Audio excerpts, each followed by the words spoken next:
കേരളത്തിലാകെ വലിയ താരമായി നിന്നുകൊണ്ടിരുന്ന ഒരു MLA ആണ് രാഹുൽ മാങ്കൂട്ടത്തിൽ എന്ന് പറയുന്നത്. അതിനു മുമ്പ് തന്നെ അദ്ദേഹം യൂത്ത് കോൺഗ്രസിൻ്റെ സംസ്ഥാന പ്രസിഡൻറ്റും ഒക്കെ ആയിരുന്നു.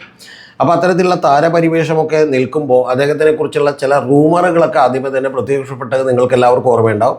ആ റൂമറുകളൊക്കെ പ്രത്യക്ഷപ്പെട്ടതിന് ശേഷം യഥാർത്ഥത്തിൽ റിനി ആൻഡ് ജോർജ് എന്ന് പറയുന്ന ഒരു നടിയും അതുപോലെ തന്നെ മാധ്യമ പ്രവർത്തകയുമായിട്ടുള്ള ഒരു പെൺകുട്ടി അവർ വന്ന് യഥാർത്ഥത്തിൽ ഈ രാഹുൽ മാങ്കൂട്ടമാണെന്ന് പറഞ്ഞില്ല, പക്ഷെ മാങ്കൂട്ടത്തിനെ സൂചിപ്പിക്കുന്ന ചില വാക്കുകൾ പറഞ്ഞു. എന്ന് പറഞ്ഞാൽ ഇദ്ദേഹം ചില ആരോപണങ്ങളൊക്കെ വന്നപ്പോൾ ഹൂ കെയർസ് എന്ന് ചോദിച്ചിരുന്നു. അപ്പോൾ ഈ ഹൂ കെയറേട്ടൻ എന്നറിയപ്പെട്ടിരുന്നുകൊണ്ട് ഹൂ കെയർ ആറ്റിറ്റ്യൂഡുള്ള ഒരാളാണ്, എനിക്കും ഇത്തരത്തിലുള്ള നിരവധി വൃത്തികെട്ട മെസ്സേജുകൾ അയച്ചിരുന്നു എന്നുള്ളത് റിനി പറഞ്ഞിരുന്നു.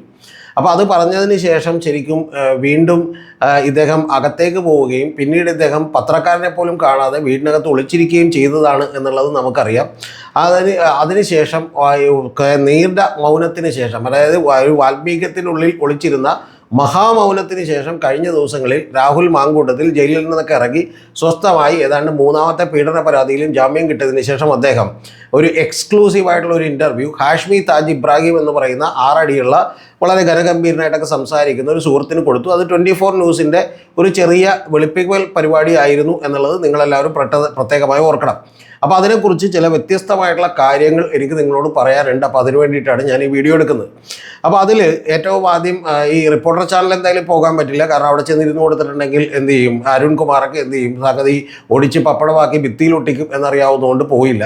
അതുപോലെ തന്നെ ഇപ്പോൾ നാളെ ഏറ്റവും കുറഞ്ഞത് ന്യൂസ് മലയാളത്തിലോ അല്ലെങ്കിൽ വേറെ ഏതെങ്കിലും ചാനലിൽ ചെന്നാലോ അവിടെ നിന്ന് എന്തായും ഈ പറഞ്ഞ പോലെ നിർത്തിപ്പൊരിക്കും എന്നറിയാവുന്നതുകൊണ്ടും എന്ത് ചെയ്തില്ല, പോയില്ല. അരുൺകുമാറിൻ്റെ അടുത്ത് പോയാൽ പിന്നെ കാണാനേ ഉണ്ടാവില്ല, അതുകൊണ്ട് പോയില്ല. അപ്പോൾ അതിന് ബുദ്ധിപരമായി തിരഞ്ഞെടുത്തത് ഈ പറയുന്ന നമ്മുടെ ശ്രീകണ്ഠൻ നായർ സാറിൻ്റെ ചാനലാണ്.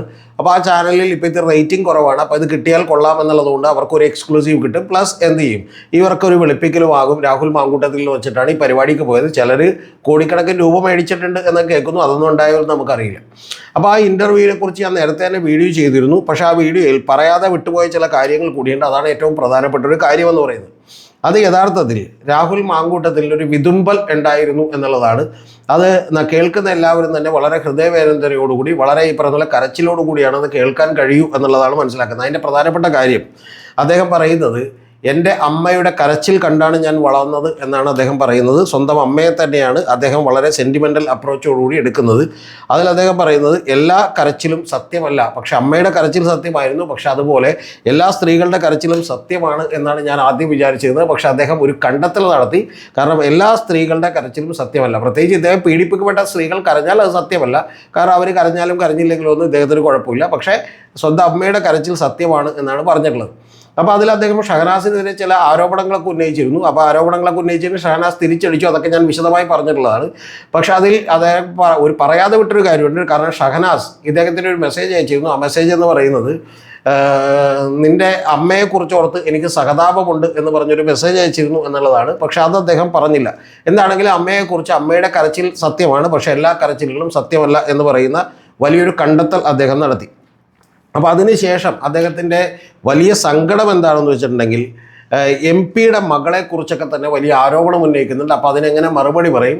ഞാനിപ്പോൾ ചിലപ്പോൾ പീഡിപ്പിച്ചിട്ടുണ്ടാവും, ചിലപ്പോൾ എന്താണ് ഡിപ്രഷനിലായിരിക്കാം, വലിയ പ്രശ്നങ്ങളിലൊക്കെ ആ പെൺകുട്ടി പെട്ടുപോയിട്ടുണ്ടാകും. പക്ഷേ എങ്കിലും നിങ്ങളെല്ലാവരും കൂടി ഇരുന്ന് ഇതുപോലെ പറഞ്ഞിട്ടുണ്ടെങ്കിൽ ആ കുട്ടിക്ക് കൂടുതൽ വിഷമമാകില്ലേ എന്നുള്ളതാണ് പുള്ളി ഇൻഡയറക്റ്റായി ഉദ്ദേശിച്ചത്.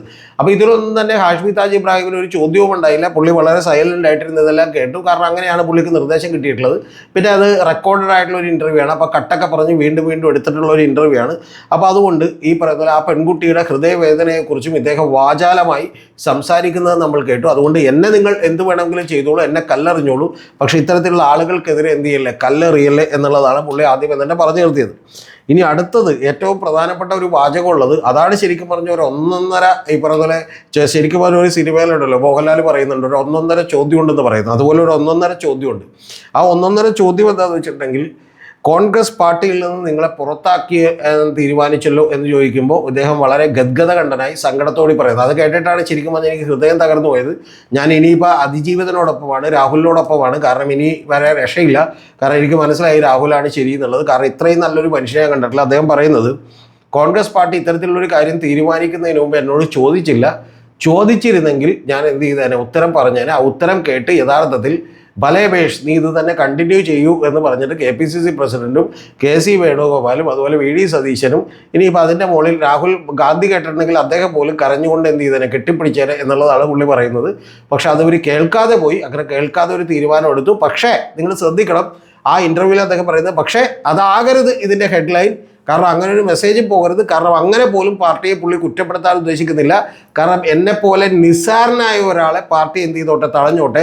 കാരണം അല്ലാതെ എൻ്റെ സങ്കടങ്ങളും എൻ്റെ വ്യഥകളും ഒന്നും പാർട്ടി മനസ്സിലാക്കേണ്ട ആവശ്യമില്ല എന്നുള്ളതാണ് പറഞ്ഞു വെക്കുന്നത്. ഇതൊക്കെ നേരത്തെ മനസ്സിലാക്കിയതുകൊണ്ടാണ് മറ്റേ ഇത് പരാതി വരുന്നു എന്ന് കേട്ടപ്പോൾ തന്നെ VD സതീശനൊക്കെ അറിയാം അടുത്ത തെരഞ്ഞെടുപ്പിൽ ജയിക്കാൻ പറ്റില്ല. അതുകൊണ്ടാണ് എന്ത് ചെയ്തത്, ജസ്റ്റ് ഈ പറയുന്ന പോലെ എന്ത് ചെയ്തത്, ചവിട്ടി പുറത്താക്കിയത്. അപ്പോൾ അതവിടെ നിൽക്കട്ടെ. അപ്പോൾ അതിനുശേഷം ഇദ്ദേഹം ഇത്തരത്തിൽ ഗദ്ഗതണ്ടായി പറയുന്നു. ഇതിന് ശേഷമുള്ള ഡയലോഗാണ് ഒരു 1.5 ഡയലോഗ്. അതെന്താണെന്ന് വെച്ചിട്ടുണ്ടെങ്കിൽ അതും കൂടി നിങ്ങൾ കേൾക്കണോട്ടാ.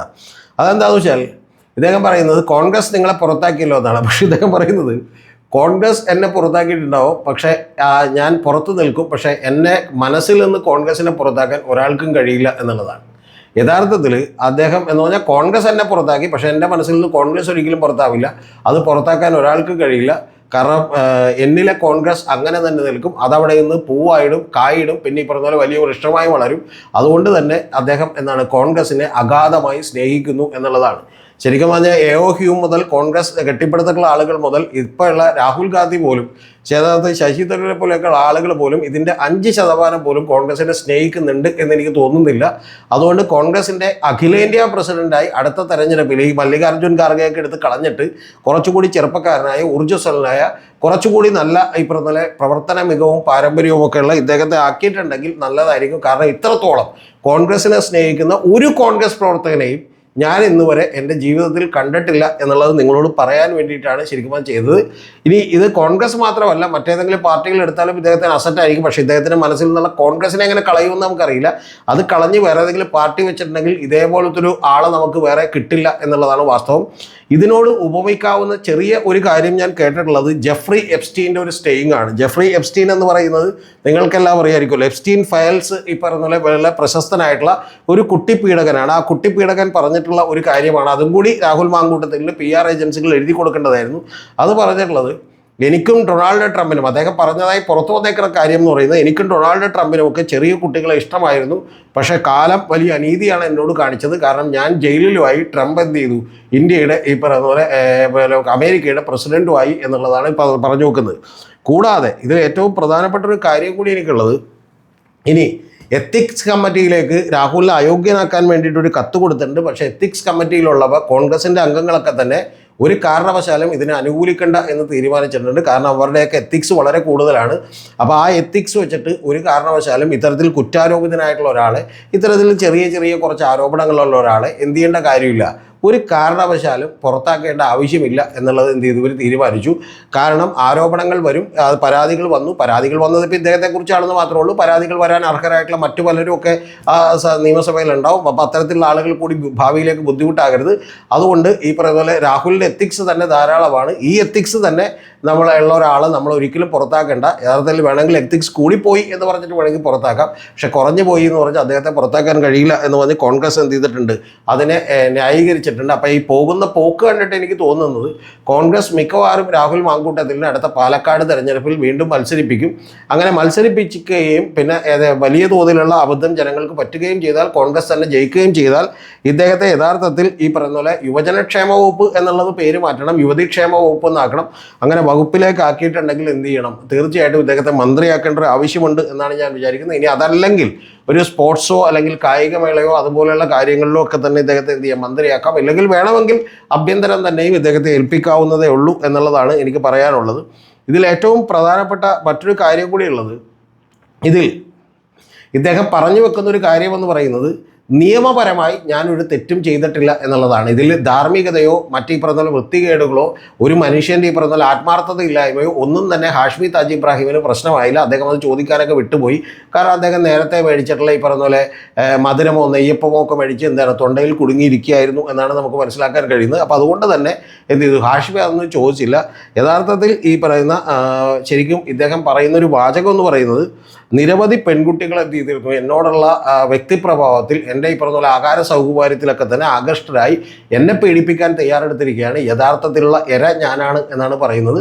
അത് യഥാർത്ഥത്തിൽ എനിക്ക് തോന്നുന്നത് PR ഏജൻസികളിൽ രാഹുൽ ഈശ്വർ എഴുതി കൊടുത്ത വാചകമായിരിക്കും. യഥാർത്ഥത്തിൽ ഇനി നമ്മൾ മനുഷ്യരാരും ആണുങ്ങളാരും പേടിക്കേണ്ട ആവശ്യമില്ല. കാരണം രാഹുൽ ഈശ്വറിൻ്റെ നേതൃത്വത്തിൽ ഒരു പുരുഷ കമ്മീഷൻ കൂടി വരേണ്ട, കമ്മീഷൻ കൂടി വന്നാൽ ഇനി ഏതെങ്കിലും സ്ത്രീകൾ വന്ന് നമ്മളെ പീഡിപ്പിച്ച് എന്ത് ചെയ്താലും ഗർഭിണിയാക്കിയാലും ആണുങ്ങൾ പേടിക്കേണ്ടതില്ല.